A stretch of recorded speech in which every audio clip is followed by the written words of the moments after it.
Өзіңізге белгілі қазір саяси қуғын-сүргін көргендерді ақтау жөніндегі жұмыстар қызу жүріп жатыр.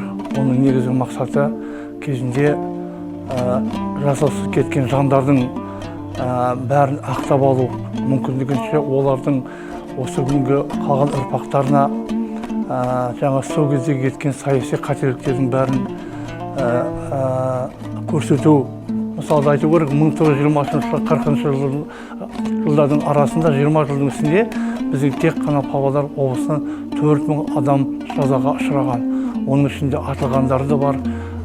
Мінекей осындай саяси науқандардың нәтижесі қандай болды? Бүгінгі біздің негізі көрсету себебіміз сол кездегі шындықты, сол кездегі ақиқатты айту, халыққа жеткізу. Өзімізге белгілі, мысалы 1896 жылғы санақ бойынша қазақ халқының саны 6 миллионға жеткен. Ал енді одан кейінгі санақта санаған кезде халықтың саны 4 миллионға кеміп қалған. Бұл деген үлкен ашаршылықтың болғандай белгілі, арнайы сондай қуғын-сүргінге ұшырату, қолдан жасаған ашаршылықтың бәрі біздің халқымызға үлкен нәубет болып тиді.